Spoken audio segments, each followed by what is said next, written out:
Presiden AS Donald Trump pernah berjanji bisa mengakhiri perang Rusia-Ukraina dalam waktu 24 jam. Janji itu Trump gaungkan dengan keyakinan hubungan pribadinya yang diklaim sangat baik dengan Presiden Rusia Vladimir Putin bisa menjadi kunci perdamaian. Namun setelah beberapa bulan negosiasi tanpa hasil dan meningkatnya tekanan politik dari dalam negeri, pendekatan lunak Trump mulai dipertanyakan. Dengan korban sipil terus berjatuhan dan Putin tetap tak bergeming, muncul keraguan apakah Trump benar bernegosiasi atau justru tertipu oleh permainan Rusia?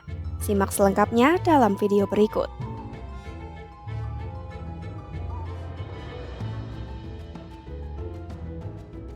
Sejak awal, Trump menunjukkan kekaguman terbuka terhadap Putin. Ia menyebut Presiden Rusia itu sebagai sosok cerdik dan jenius karena menginvasi Ukraina sambil membanggakan hubungan pribadi mereka yang menurut Trump sangat baik. Pendekatan ini diiringi dengan narasi Trump yang cenderung menyudutkan Ukraina, termasuk ketika ia secara terbuka mencaci maki Presiden Ukraina Volodymyr Zelensky di ruang oval dan menyalahkannya atas gagalnya proses perdamaian. Selama berbulan-bulan, Trump meyakinkan publik hanya dengan kekuatan diplomasi pribadinya, ia bisa menghentikan perang dalam 24 jam. Namun kenyataan di lapangan berkata lain.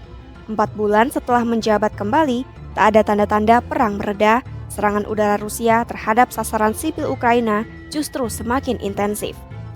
Bahkan pada Rabu 28 Mei 2025, Trump sendiri mulai meragukan efektivitas pendekatannya. I can't tell you that, but I'll let you know in about 2 weeks. Within 2 weeks, we're going to find out very soon. We're going to find out whether or not he's tapping us along or not. And if he is, we'll respond a little bit differently. But it'll take about a week and a half, 2 weeks. We have Mr. Witkoff is here, who's doing a phenomenal job, is dealing with them very strongly right now. They seem to want to do something, but until the document is signed, I can't tell you. Nobody can. I can say this. That I'm very disappointed at what happened a couple of nights now, where people were killed in the middle of what you would call a negotiation. I'm very disappointed by that. Very, very disappointed. Yeah, please. Dalam pernyataan terbaru, ia menyebut Putin benar-benar gila dan memperingatkan bahwa Rusia bermain api. Meskipun begitu, belum ada langkah konkret dari Trump, padahal ia telah mengisyaratkan kemungkinan pengenaan sanksi baru terhadap Rusia jika Putin tidak mengalah pada perundingan damai. Ia masih menyatakan keinginan untuk melihat hasil negosiasi 2 minggu ke depan, walau tekanan dari Kongres dan para ahli kebijakan luar negeri terus meningkat agar ia mengambil sikap lebih tegas. Melansir The New York Times, para senator termasuk sekutu dekat Trump seperti Lindsey Graham mulai menyimpulkan bahwa Trump telah ditipu oleh Putin. Mereka menilai Putin hanya mengulur waktu dan tidak pernah berniat menghentikan perang. Senator Demokrat Jen Shane bahkan menyebut Trump sebagai orang terakhir yang menyadari bahwa Putin tidak menginginkan perdamaian. Di lain sisi, Gedung Putih masih bertahan dengan narasi bahwa Trump mempertimbangkan semua opsi sambil menyalahkan kegagalan diplomasi pada pemerintahan Biden sebelumnya. Well, it is my understanding and it is our hope that Russia and Ukraine will engage in direct talks and negotiations next week in Istanbul. And we believe that meeting is going to take place. And that is a meeting the president encouraged and urged for these two sides to come together and negotiate directly. And the president has been clear from the very beginning of this conflict that he wants to see this conflict solved on the negotiating table, not on the battlefield. And he's told that to both leaders, again, both publicly and privately. So hopefully next week it will move the ball forward.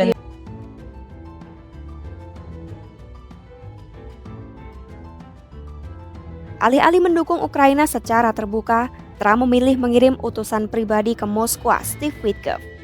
Witkoff ditugaskan untuk membangun hubungan dan persahabatan dengan Putin.